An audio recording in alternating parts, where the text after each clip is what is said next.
Hello everybody, I'm Gwen Campbell-Mindes. Welcome to Gwen's Bookish Ramblings. So, a long time ago, in a galaxy far, far away, or at least in probably another country from some of the people that are listening to this right now, because you're probably not looking, because once you've seen this picture, that's it. I don't have any other pictures for this particular video.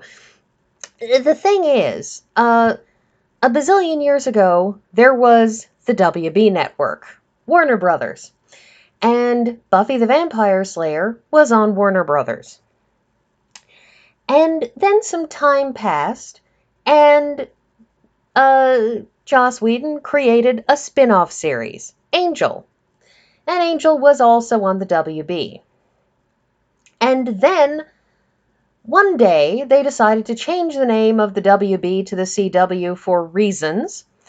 And they also decided to take the series Angel off of what was now the CW and shift it onto, I believe the network was UPN, UHN, U something N.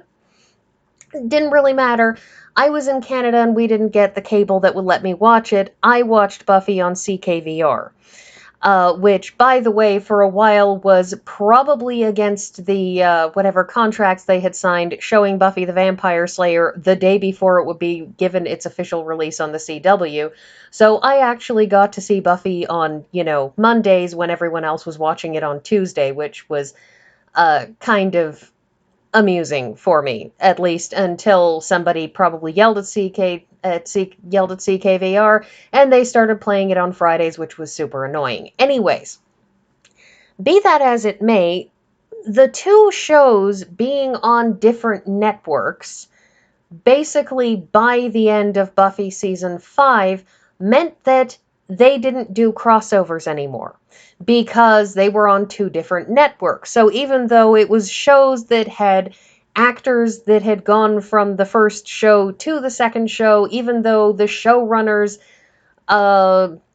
because Joss Whedon was working with David Greenwalt, and David Greenwalt had done a lot of work on Buffy as well as Angel, as well as being a showrunner for Angel.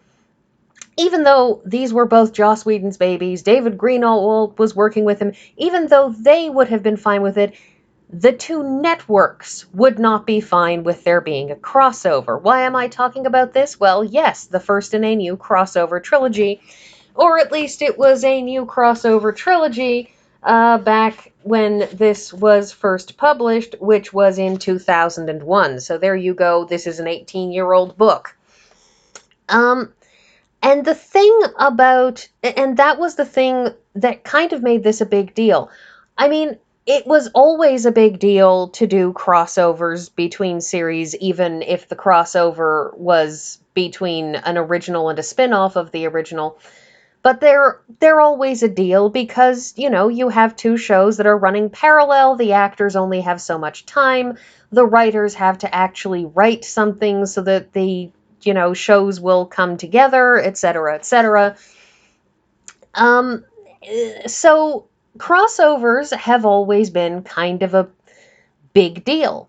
And that's actually one of the things that makes fan fiction so amazing, is that you get to have crossovers with anything you want instead of having to worry about anybody's issues with the crossover, including the fact that an actor is now too old to do that role anymore.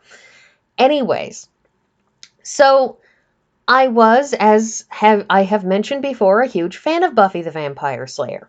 I was and remain, because you never forget your first ship, I remain a Buffy Angel shipper.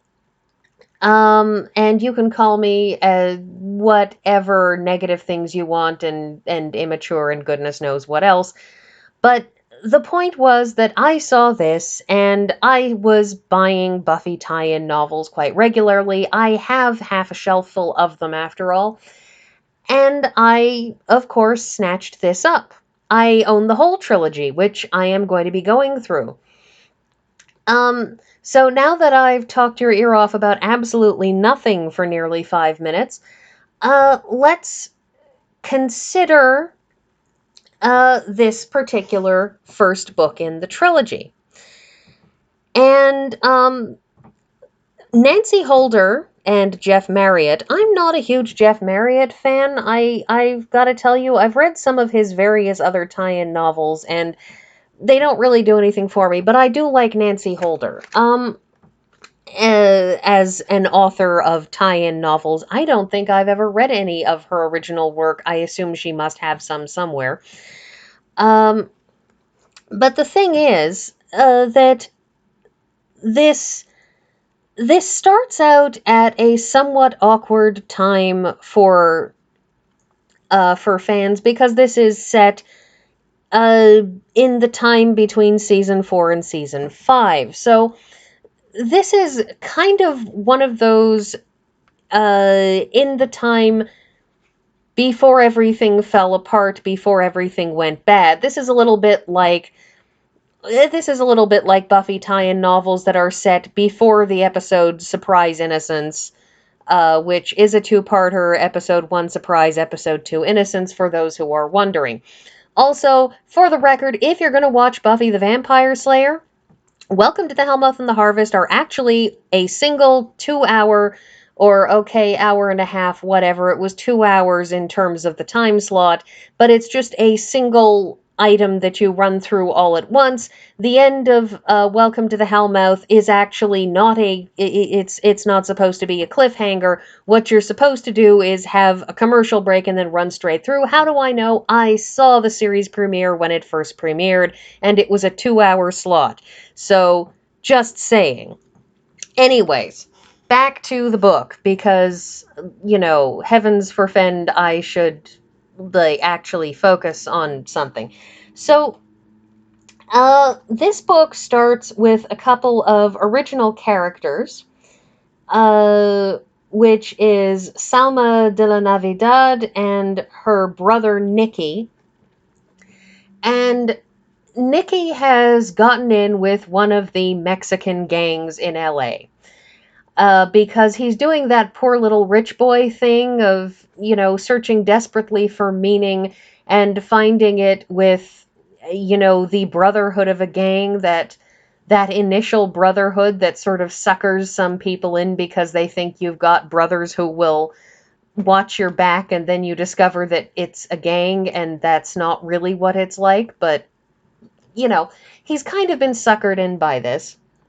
But his grandmother is a witch, or rather pardon my complete lack of Spanish, a bruja, that is, it roughly translates to witch, although I'm given to understand that it has implications that are different from those of witch in English. His grandmother, Doña Pilar, is some sort of magic worker, a very strong, well practiced one.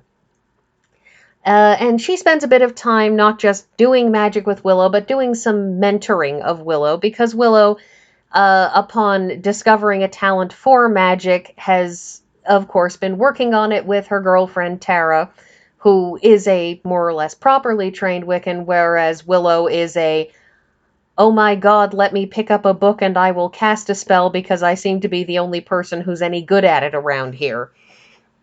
Except, of course, Willow's had a lot of misadventures, which you know if you've seen the show. Anyways, neither here nor there. So, Salma goes to Willow, who then sort of forwards Salma's request to Buffy, in effect, to look for her brother Nicky. Well, Nicky is messing with dark forces because, that's what you do when you're a foolish, foolish teenager who thinks that the best thing to do is to set fire to oil fields, which is what he does. He casts a spell that will very temporarily give him superpowered immunity. He will be impervious to all things for a very, very brief time. And then he walked out into the oil field and basically set off a bunch of C4 and walked back out again unscathed because, well, that was what he had set out to do. So in the course of this book, we have him getting up to that, and Buffy going to look for him, going to try to figure out what's going on, and then some sort of dark creature, a bodiless, inky monster of dark, has settled into Sunnydale and started terrorizing people. Over in LA, Cordelia, who has started getting visions for various reasons that are too complex to go into because TV show, if you're really that interested, you can look it up online or watch the show itself. Um, Anyways, she starts Angel on a path to help a man who has been wrongly accused of murder, who has been sent to prison. Angel winds up in the path of several corrupt police officers, but this has all put him in the path of a Mexican gang related to the one that Nikki is involved with. And people are now starting to vanish into brightly colored circles of interdimensional who's it.